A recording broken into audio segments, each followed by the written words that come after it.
I'm here today with We For Good's own Vidya Manmohan. She took the stage today at Baku Flames and gave an excellent and very relevant speech about us stopping chasing attention. So the first question, of course, Vidya, thanks for being here again.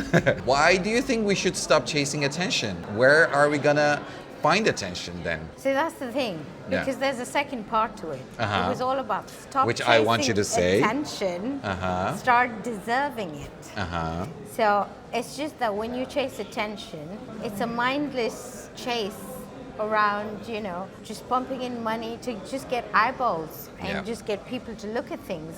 And then what? Our question is, and then what? Yeah. You want people to embrace it. You want people to be a part of the movement or be a part of the brand, not just, oh, I see you, and then they move. So the first part, yes, is what the world is actually investing in.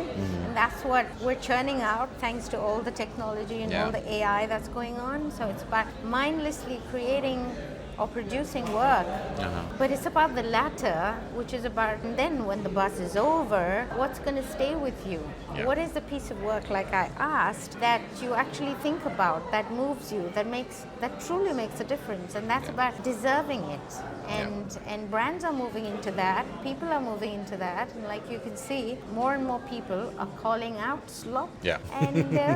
And yeah, so it's we should stop just chasing. Yeah, I mean, definitely, anything. because in terms of like being human, we usually crave for attention, right? And of course, that reflects in our work as well, especially for creative people. You want to draw those eyeballs to your work, but those eyeballs moving toward your work doesn't necessarily mean that it's gonna stick with them. It's gonna stay with Exactly, them. that doesn't mean anything. Exactly. So deserving it for us is the hardest part, and not many people, I think, is chasing the hard parts. And the deserving part doesn't come with buying something. No. You cannot buy that bit, which is, so you have to own it. And you have to work yourself to deserve it. Yeah. So which is the hardest part. But it's not hard if you just stick to, being relevant and being truthful and being in sync with everything that you're doing. Yeah. It's only when you're doing something for the sake of doing it that it doesn't stick. Exactly. It's as simple as that. So, of course, I would like to ask you about our theme this year, which is Human After All. Because we created this theme because 2025's buzzword was AI. We know that 2026 is going to be the same, even though we're in the health of it. We know that it is. Of course, we wanted to celebrate humans in the sense of we're not against AI. We should work with AI. So it's human plus AI, not human versus AI. How does it resonate with you, Human After All? I know it's not an because, easy question. No, absolutely not. I mean, literally everything that I said today was about Yeah. being as human as we can, and the fact that every one of us is so diverse, and it was about embracing our families, our passion, our obsession, Yeah. the land we are in Yeah. wherever we're in, right?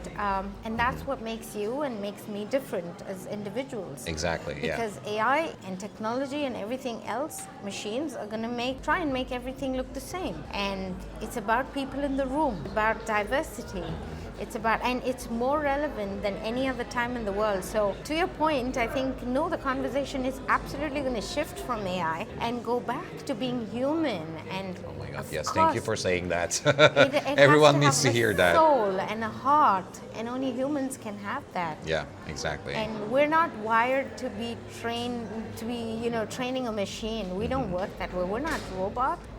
So yeah. I think a lot of people, because of this, especially nowadays, a lot of people resonate more with the responsible work, because I know that V for Good is also behind a lot of responsible work. They can answer the question why. And hopefully a lot of Azerbaijani creatives here in this country respond to that and inspired by your work and what you have created. So thank you so much for being here, Thank you. inspiring us, taking the stage, adding flame to the fire. You're always welcome here, and thank you so much Thank for this you. conversation. It was such a pleasure, and I'm so glad I made it it all the way from LA. We are so I too. would have absolutely missed out because it's a beautiful country, amazing people, Thank and you. I'm sure there's a lot still to be unearthed. Yeah. But it's just believing in yourself and believing in relevance Yeah. and the cultural nuances that come out of this place, Yeah. and bringing it out and telling your stories Yeah. to the world. That's one of the things that a lot of creatives here suffer is the creative confidence. Yeah.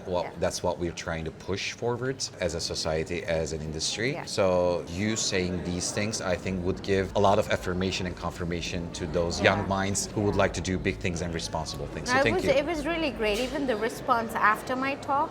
Sorry if I'm taking time. No, of But course. the response after the talk as well was overwhelming for me because I tried to be easy so that people really understand what I was, Yeah. the theme and the context. And so right after the talk, I had so many of the girls come in and talk to me about their That's work amazing. and the work they're trying to do and give them advice. And yeah, it was really nice that they responded to perfect. the theme and the topic. So yeah, All right. totally touched. Thank you. Yeah. Thank you Thank for you for being having here me. again. And thank you so much, guys, for watching and joining another episode of Flame Talks. Hope to see you in the next Flames. Bye.